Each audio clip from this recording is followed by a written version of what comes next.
Good morning students. मैं मनोज मिश्रा और मेरा ये यूट्यूब चैनल हिंदी ज्ञान गंगा में आपका हार्दिक स्वागत है, अभिनंदन है। आज हम आपके समक्ष जो वीडियो प्रस्तुत करने जा रहे हैं क्लास 11th का है और 11th क्लास में हम आपको मीरा का पद पढ़ा चुके हैं, मीरा का जीवन वृत्त बता चुके हैं, पद की व्याख्या भी कर चुके हैं। आज उसी से संबंधित जो प्रश्न अभ्यास है आपकी पाठ्य पुस्तक में, क्योंकि जहां तक मुझे ज्ञात है आपको भी ये जानकारी होगी कि इस समय जो समस्याएं हैं पुस्तकें उपलब्ध नहीं है सभी के पास, क्योंकि अभी पूर्ण रूप से जो हमारे 10th वाले बच्चे हैं उनका एक पेपर भी फंसा हुआ है कंप्यूटर का, जो नहीं हुआ है। इस कारण से अभी पुस्तकें उपलब्ध नहीं है। तो मैं कोशिश ये कर रहा हूं कि आपको मैं जो है अध्याय जो भी काव्य खंड से या गद्य खंड से जो अध्याय पढ़ाता हूं उस अध्याय के प्रश्न अभ्यास पर भी चर्चा कर लेते हैं और उस प्रश्न को मैं व्हाइट बोर्ड पर लिख देता हूं कि जिससे आप इसको नोट भी कर सकें। समय विपरीत है, परिस्थितियां विपरीत हैं, आप घर में रहें, सुरक्षित रहें, यही कामना हम आपसे करते हैं और यही ईश्वर से कामना करते हैं कि सभी स्वस्थ रहें, सबको भगवान ईश्वर जो है वो स्वस्थ बनाए रखे, किसी प्रकार का कोई रोग किसी को न व्यापे, यही ईश्वर से प्रार्थना है। तो इसी के लिए हम जो है आप लोगों को ये प्रश्न अभ्यास करवाते हैं कि जिससे जो प्रश्न आपका छूट जाए, मतलब आपके पास अगर पुस्तक नहीं है तो आप उससे भी जो है प्रश्न इससे नोट कर सकें। तो आइए हम चलते हैं अपने टॉपिक पर। आज के हमारा जो टॉपिक है मीरा का पद है, जो प्रश्न अभ्यास है, इससे जो प्रश्न बनता है उन प्रश्नों को हमने लिया है।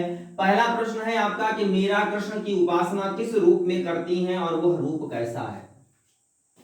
तो जैसा कि आपने देखा पहला पद जब हमने आपको पढ़ाया था तो उसमें पढ़ाया था कि मेरे तो गिरधर गोपाल दूसरो न कोई, जाके सिर मोर मुकुट मेरो पति सोई। यानी मीरा जो है वो भगवान श्री कृष्ण की उपासना अपने पति के रूप में करती हैं। किस रूप में करती हैं?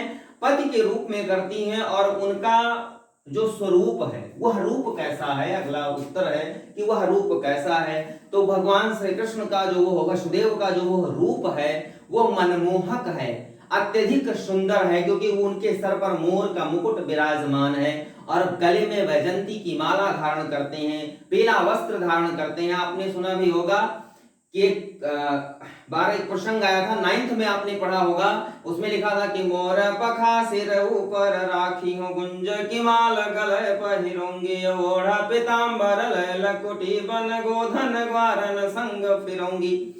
मतलब भगवान श्री कृष्ण का वह रूप मनमोहक है। कैसा है? मनमोहक है। और मनमोहक के साथ शब्द प्रयुक्त हुआ मेरे तो गिरधर गोपाल। गिरधर शब्द का अर्थ है गिरि को धारण करने वाले, अर्थात भगवान श्री कृष्ण का वह रूप सुंदर के साथ साथ शक्तिशाली है, क्योंकि जो शक्तिशाली होगा वही उस गोवर्धन पर्वत को अपनी कनिष्ठिका उंगली पर उठा सकता है। ठीक, तो पहले प्रश्न का उत्तर ये हो गया। दूसरे प्रश्न में आपको भाव और शिल्प सौंदर्य स्पष्ट करना है। इसका मैंने जो पद की जो लाइनें हैं, जो पंक्तियां हैं, उसको हमने डाट डाट करके लिखा है। अगर यह पूरी पंक्तियां आपको याद नहीं है तो यह पिछले वीडियो में आपको जहां हमने पद पढ़ाया है वहां मिल जाएंगी। हमने इसको 60 में इसलिए लिखा है क्योंकि हमारे पास स्पेस कम था, जगह कम थी। ठीक, तो मैंने आपको क्लू बता दिया है। अब आप उससे अगर पूरी पंक्ति नोट करना होगा तो नोट कर लेंगे, नहीं तो मैं पूरी पंक्ति बोल भी रहा हूं। आसुमन जल सींच सींच प्रेम बोल बोई, अब तो बेल फैल गई आनंद फल होई। यहां इसका भाव क्या है? इसमें भाव जो है वो भाव सौंदर्य इसका है कि जो है मीरा ने भगवान श्री कृष्ण के उस प्रेम रूपी बेल को बड़ी मेहनत से, लोकलाज की लज्जा को त्याग करके अनेक कष्टों से उसको बोया है और उसे अपने कष्ट से, अपने आंसुओं से सींचा है और आज वो भगवान श्री कृष्ण के प्रेम रूपी बेल फैल गई है, अर्थात वो प्रेम भगवान श्री कृष्ण का वो भक्ति उन्हें प्राप्त होने लगा है, जो उन्हें आनंद दे रहा है, सुख दे रहा है और उनके सारे कष्ट बीत गए हैं। तो यह भाव सौंदर्य है। और इसका शिल्प सौंदर्य बात किया जाए तो यहाँ सांग रूपक अलंकार है। रूपक का एक भेद होता है, वह रूपक अलंकार है। सहज भाषा का प्रयोग किया गया है, राजस्थानी और ब्रज भाषा मिश्रित भाषा का प्रयोग किया गया है और ब्रज भाषा की मधुरता यहाँ देखने को मिलती है। ब्रज भाषा का जो माधुर्य है वो अन्य भाषा में नहीं पाया जाता है। तो यह इसका शिल्प सौंदर्य है। ठीक इसी प्रकार से दूसरा है कि दूध की मथनियां बड़े प्रेम से बिलोई और दधिमत कृत काढ़ देई छाड़ देई छोई, अर्थात भगवान श्री कृष्ण के उस प्रेम रूपी दूध को मैंने मथा है और उससे मैंने उस भक्ति को, उस प्रेम को निकाल लिया है घृत के रूप में, और शेष छाछ को यानी सारे कष्टों को मैंने त्याग दिया है, भुला दिया है। यह इसका भाव सौंदर्य है। और शिल्प सौंदर्य में वही है, शिल्प सौंदर्य में कहा गया है कि यहाँ सांकेतिक भाषा का प्रयोग किया गया है। संकेत दूध और मथनी और घृत और दही की तरफ है, और साधारण भाषा में, और संकेत भगवान श्री कृष्ण की वो भक्ति, वो आराधना, वो प्रेम के विषय में है। तो यह सांकेतिक भाषा का प्रयोग है। साथ ही साथ जिस प्रकार दूध से घी निकाला जाता है, उसी प्रकार भगवान श्री कृष्ण से उनकी भक्ति को निकाला गया है, उस भक्ति से उनको प्रेम प्राप्त हुआ है, ऐसी बात करने की चेष्टा की गई है। तो यह शिल्प सौंदर्य हुआ। अगला है विष का प्याला राणा भेजा पीवत मीरा हासी, इनमें क्या व्यंग छिपा है?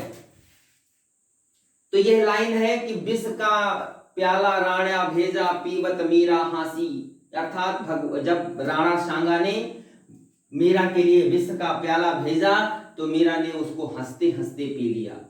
अब यहाँ व्यंग यह छिपा है कि जब किसी के प्रति अनन्य भक्ति हो जाती है तो उस अनन्य भक्ति में वह जो विष भी होता है वह अमृत तुल्य हो जाता है। यहाँ व्यंग यही है कि वह हंसते हंसते उस विष को पी लिया मीरा ने, और वह विष भी भगवान श्री कृष्ण की कृपा होने के कारण, उनकी भक्ति प्राप्त होने के कारण, उनका प्रेम प्राप्त होने के कारण वह विष भी अमृत हो गया।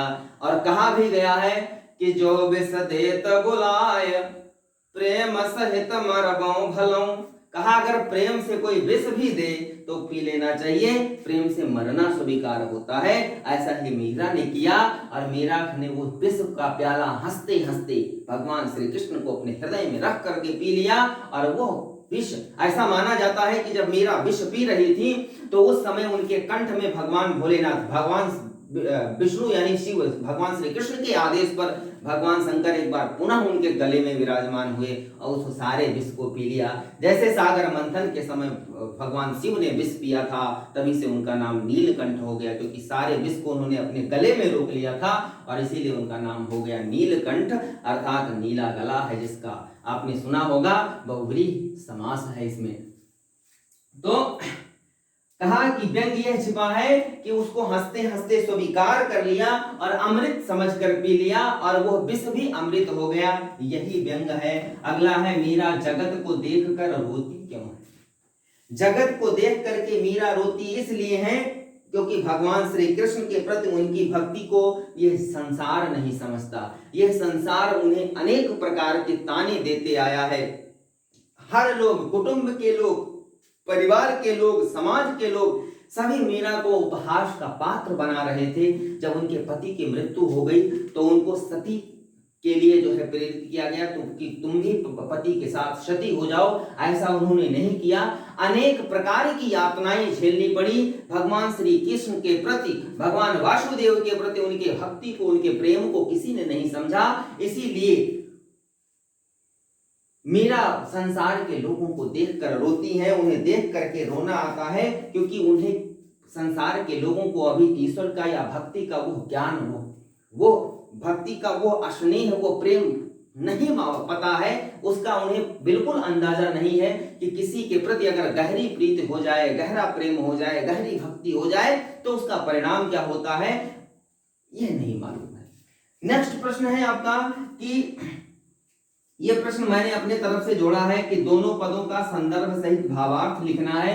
दोनों पद जो हैं आपके, इन दोनों पद का संदर्भ लिखिएगा, प्रसंग लिखिएगा, और प्रसंग के बाद दोनों पदों का भावार्थ जो हमने व्याख्या की है उस व्याख्या को समझते हुए आप दोनों पदों का भावार्थ लिखेंगे। और इसी के साथ ये चैप्टर आपका, ये अध्याय आपका काव्यखंड से मीरा समाप्त हो गया। नेक्स्ट अध्याय में हम गद्य खंड से मियां नसीरुद्दीन को शुरू करेंगे, जो कि कृष्णा शोभती जी ने लिखा है। उसको हम आपको गद्य खंड पढ़ाएंगे और एक अध्याय गद्य खंड से पढ़ाने के बाद फिर हम आपको अभिव्यक्ति और माध्यम पढ़ाएंगे, जिसमें सबसे पहले आपको हम संचार पढ़ाएंगे, जनसंचार पढ़ाएंगे, जनसंचार के तत्व पढ़ाएंगे, समाचार पढ़ाएंगे, पत्रकारिता पढ़ाएंगे।